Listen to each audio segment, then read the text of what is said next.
Olá! Olá! Olá a todos! Estamos realizando mais uma entrevista em função da Semana da Psicologia, a sexta Semana da Psicologia da Clínica Heitor Carrilho. A Clínica Heitor Carrilho, que é referência no estado, pioneira e também no município, sobre saúde mental, quando se trata de reabilitação física, intelectual e visual. Então, a Semana da Psicologia deste ano vai falar sobre a própria instituição, sabe? Sobre o que a gente faz, como a gente faz, como nós reabilitamos as pessoas, os nossos usuários. Tá? E só isso me provocou uma inquietação, certo? Só reabilitar é suficiente? Eu creio que não, é imprescindível, mas aí nós precisamos também do cenário político, nós precisamos dos três poderes, tanto do executivo, como do judiciário e do legislativo. E para falar sobre o cenário político, sobre os avanços, que nós tivemos nesses últimos tempos, nós estamos trazendo uma convidada que tem nos acompanhado ao longo desses 6 anos, uma Júlia Arruda, uma garota, a gente pode chamar assim, representando as pessoas vulneráveis, as pessoas deficientes. Isso muito me orgulha e me dá muita esperança, sabe, Júlia, que eu acho que o amanhã pode ser muito mais bonito, muito mais colorido para todos nós, sabe? E aí, Júlia Arruda vai falar um pouco sobre esse cenário político, sobre os avanços, Tem autoridade para isso. Eu queria, mais uma vez, agradecer a oportunidade, Elivânia, por estar aqui em mais uma Semana da Psicologia, promovida pela Clínica Heitor Carrilho. A gente sabe que uma instituição aí com décadas de serviço prestado na reabilitação, e quantas gerações já passaram por aqui, tiveram a oportunidade de transformar o destino das suas vidas, com a reabilitação, de inclusão, mas a gente sabe que ainda temos muito que percorrer, por isso a importância de momentos como esse para reafirmar a necessidade da integração desses diversos atores e atrizes que estão envolvidos no fortalecimento dessa política pública. E sem dúvida alguma o legislativo é um desses canais e desses atores principais aí para estar não só articulando toda essa rede de proteção, de acolhimento, mas também pensando em legislações, fiscalizando as tantas legislações que tem e que não são cumpridas, são descumpridas diariamente. Então esse é o papel do legislativo, e eu falo enquanto legislativo municipal. Então eu sou vereadora de Natal, estou no exercício do 4º mandato, e a gente sabe que a atividade do vereador é muito dinâmica, A gente tem que estar, um dia a gente está discutindo orçamento, outro dia a gente está discutindo o plano diretor, está na Comissão de Educação, e aí eu acho que se a gente tiver essa nossa atividade e não pensar no essencial que são as pessoas, eu acho que não tem sentido a gente estar ali. Então, desde o primeiro momento, quando eu me dispus a ser, no caso, uma vereadora, eu me dispus a ser uma vereadora que pensasse em gente, nas pessoas. E aí, quando a gente fala nas pessoas, é a mulher, a juventude, é o idoso, é a criança, E aí tem o público das pessoas com deficiência, que eu não tenho diretamente nenhum tipo de deficiência, nem a minha família, no núcleo familiar mesmo. Eu tenho uma prima que tem síndrome de Down, Olivia, e eu aprendi muito com a Olivia. Eu aprendi também muito com a escola que eu estudei, a Casa Escola, que na minha época, quando eu fazia o maternal, ela era uma escola muito avançada e inclusiva. Ela incluía as crianças com deficiência, porque naquela época, normalmente, costumeiramente, os pais escondiam. Colocava os filhos dentro de casa, não apresentava para a sociedade, para a população, e muito menos para a educação. Então eu estudava com crianças com síndrome de Down, minha prima inclusive estudava nessa escola, Débora Seabra estudava nessa escola. Então eu digo que eu aprendi muito ali, na Casa Escola. E não foi diferente quando eu cheguei na Câmara, eu tive essa sensibilidade de pensar também nesse público que muitas vezes estão invisibilizados, são vulneráveis, precisa de uma voz, precisa de uma representação. E a gente pensou nesse público, E aí, sempre pensando em projetos, fazendo essa ponte com as instituições, e a Clínica Heitor Carrilho, desde o início eu vim conhecendo o trabalho de tantas outras que prestam serviços relevantes nessa pauta. E aí também acompanhei um pouquinho da evolução da Câmara nesse sentido. A Câmara ainda era muito fechada, não era aberta para determinados temas, isso eu estou falando de 2008, né?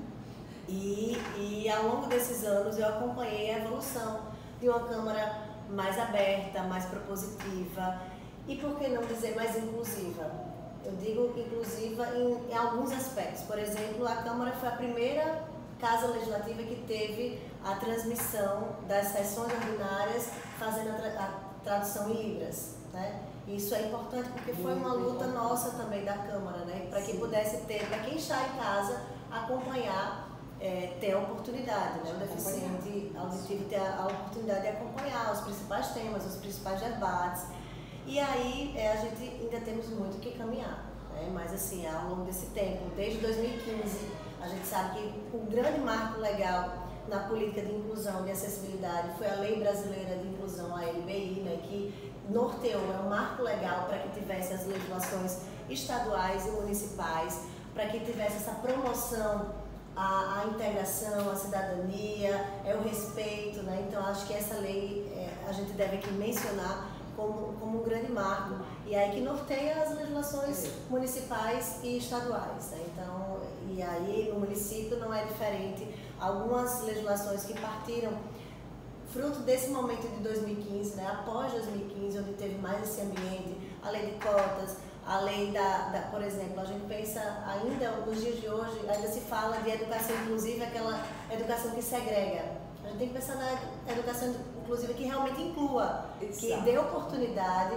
para que aquelas crianças que têm algum tipo de deficiência, elas possam ser incluídas na escola regular, com profissionais habilitados, capacitados, para poder acompanhar a pluralidade e a diversidade que tem as diversas deficiências, né?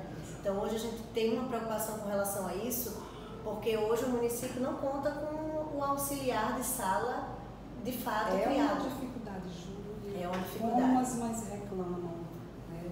Não, e a gente sempre que está acionando a lei, o direito, né, que é garantido. E aí o que é que acontece? Hoje é a presença de um estagiário que está ali dando aquele suporte, mas é muito precário. Por quê? Porque eles não são habilitados para lidar com essa diversidade, demanda, né, é muito grande. E aí eu já vi mães que deixam de fazer os seus afazeres para estar ali fazendo, por exemplo, uma tradução para o seu filho. Então, para que eles se sintam incluídos nas escolas. Então, a gente tem muito que caminhar. E aí eu posso falar também de um pouco dessa evolução, foi a própria instalação de uma comissão em defesa das pessoas com deficiência e mobilidade reduzida da Câmara. Uma comissão que pense na política pública, que inclua essa população, que inclua e acolha também as sugestões das instituições. Eu tive a satisfação de presidir por algum tempo essa comissão, também criei uma frente parlamentar em defesa das pessoas com deficiência. Então isso tudo é fruto já desse movimento, né, do empoderamento das pessoas com deficiência, porque eles são sujeitos de direito, né? A gente sabe que é importante eles estarem lá. Tem uma frase, né? Nada por nós sem nós, né? Nada sobre nós sem nós. Sem nós. Pronto, então que eles sejam ouvidos, que eles sejam incluídos.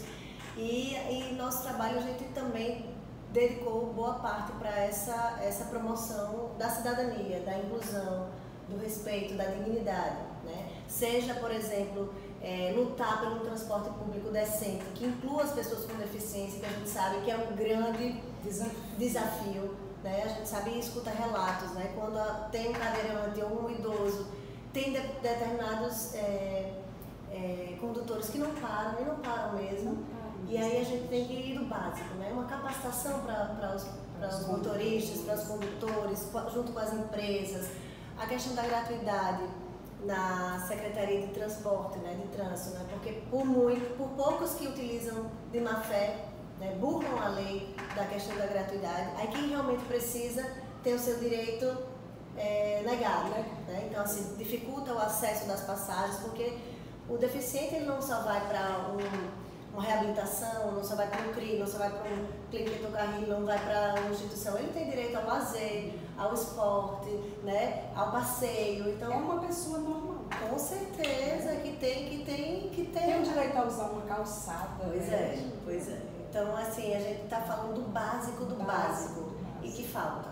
Né? Falta essa questão de olhar a pessoa com deficiência não como um incapaz, mas como um sujeito de direitos que tenha funcionalidade. Que tenha. Por isso que a gente tem que aí ter uma pauta também de combater o capacitismo, né? Incluir as pessoas, dar oportunidade para que elas possam estar inseridas nessas pessoas, né? Quando forem planejar alguma coisa, né? Um planejamento de obras urbanas, pensar nessas pessoas também.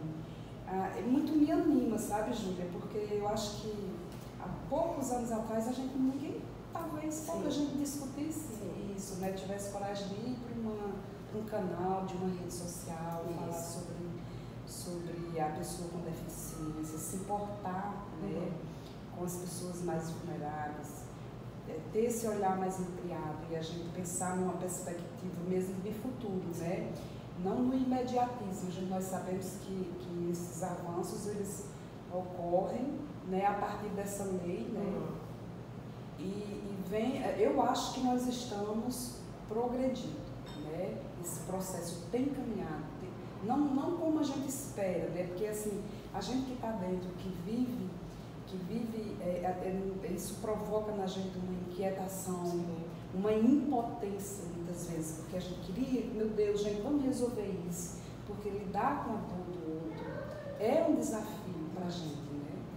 E aí quando a gente fala num estado que proporcionalmente mais tem pessoas com deficiência, 27% da população do estado do Rio Grande do Norte tem algum tipo de deficiência, então é uma população extremamente considerável, que tem as suas demandas, tem as suas angústias, tem as suas inquietações.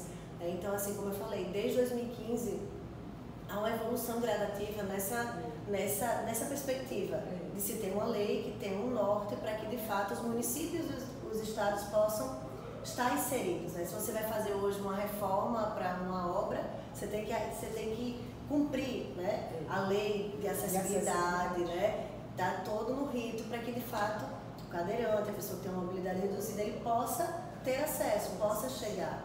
Então, assim, e pela mesma porta de entrada que qualquer pessoa entra, né? Com certeza.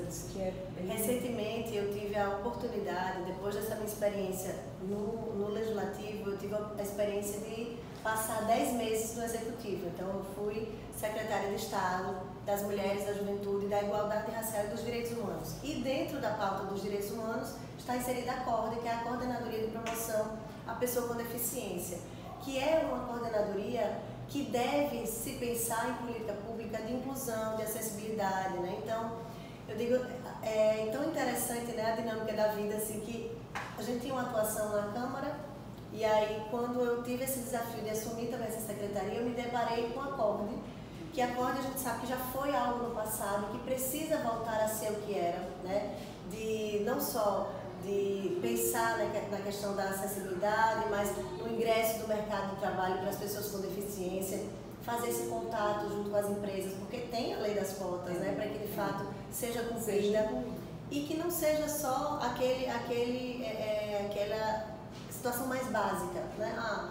Que bom que tem embalador, que tem, né? Mas que possa ser... Tem que ter no mínimo 2, mas que o empresário diga assim, não, eu vou colocar uns 5. E outra coisa, que capacite essas pessoas, porque muitas vezes falta capacitação para que eles estejam em outros postos de trabalho, né? Outros espaços de trabalho. Então, tem que haver a capacitação. Por isso a importância de uma instituição como essa também, que a gente sabe que não fica só na reabilitação e que é muita coisa, mas também pensa nesse indivíduo como um todo, né? Com as famílias, né? Então acho que é interessante haver esse tipo de articulação e que muitas vezes essas instituições servem de exemplo e suprem muitas vezes a ausência do poder público, né?